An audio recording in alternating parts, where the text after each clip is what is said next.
and grow the product to be better. So how do you grow this within the company, a culture you could trust the fact that if you would fail, it will be okay, and what kind of failure is not okay with you?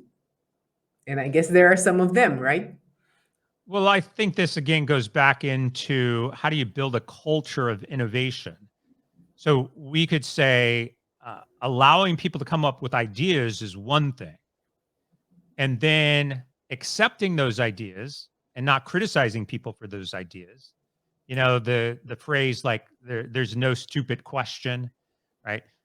You know, we could argue if there are stupid questions or not, but Okay. you know, we've got to say, you know, there's no stupid ideas. Like just share your ideas. And then we in the culture have to be able to accept that and not criticize for somebody. Like, this is a fabulous idea, whether it is or not. We don't know if it is or not. We can't predict the future.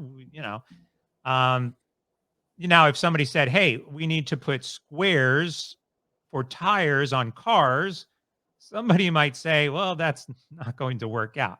But we're not going to Yeah. criticize you for coming up with the idea, right?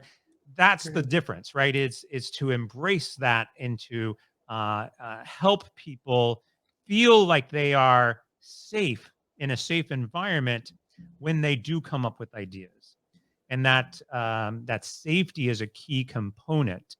And then same thing, as we start to explore and we adapt and iterate on these ideas, we're not going to just throw somebody under the bus like, oh, that's Charlie's idea. We should get rid of Yeah. him. No, we have Right. to still maintain that level of safety within the organization because that's what's going to thrive these conversations and ideas. I think at Right. some level, there is if individuals are not trying and they're just sitting around or they're not productive or they're unwilling, or they're hostile in the process, or, I think there's obviously other factors to consider in that process. But as long as the culture is correct, is safe and allows for thriving ideas, then I think you have the opportunity to be successful. Right. So you mentioned that you really love your job other than doing podcasting. So what is your favorite part of doing innovation at Google? Well, it's coming up with these types of ideas and conversations, having opportunities to work with large brands across the globe and to hear what they want to do and what they want to accomplish. And at times to even be able to challenge them. Like we say, we've got to use data to facilitate or analyze what we're working on and if it's successful or not. Sometimes you'll get an organization that says, hey, I've got a great idea and here's what it is. And then you can ask, like, well, does the data back that up? Or what do your consumers say? Or have you looked at this from a customer's point of view? All of the things we've been talking about, you can have these conversations. And what I love is when I have conversations with executives at big businesses and they want to dive deeper into these topics, when they want to learn and grow, and when they have an idea and you can help them realize that idea. When we can take Google Cloud technologies like artificial intelligence and make an idea become a reality for them to support their customers, that's always been beneficial to me. And yeah, I just love it.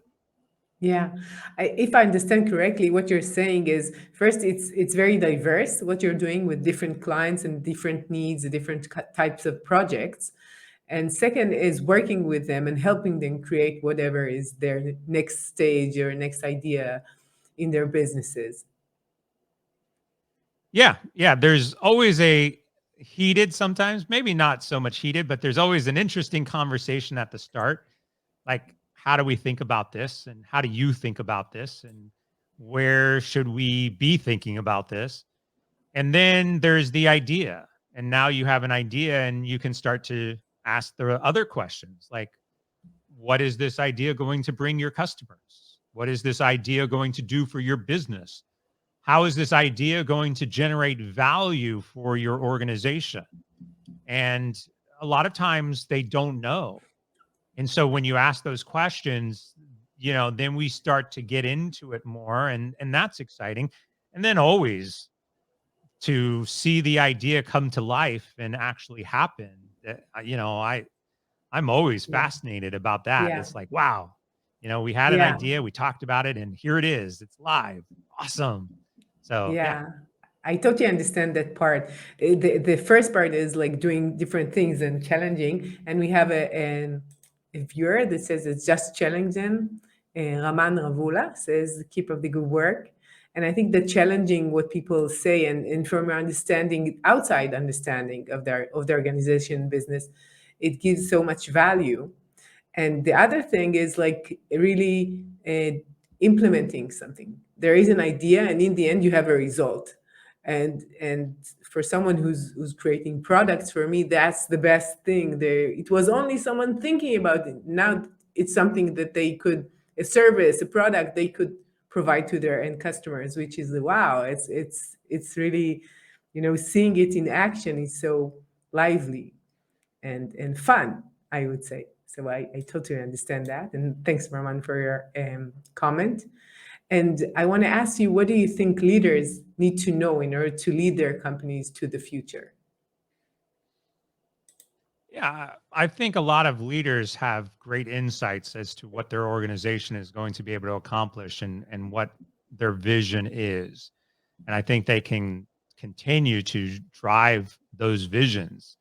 I think where organizations as a whole run into challenges is in the mindset of, well, this is how we've always done things. This is how we will continue to do things. And we just know that, and we've seen it from throughout time, is that when you get stuck in your ways, and this is how we've always done it, is when you tend to start to fall behind. And so, as you were stating earlier, is like, how do you run? How do you keep up? How do you evolve as technology evolves and as consumer demands change? That's where like Google Cloud comes in, is because you can institute the technology, the foundational technologies like we were talking about, that are going to help you keep up with those times. And in a lot of cases, it's not how you've always done things. And you've got to break that mold. You've got to change that mindset. You've got to get into that customer first perspective so that you can be ready to adjust, evolve, learn, fail, grow, and leverage the technology to help you do all of it. Right. I totally understand what you're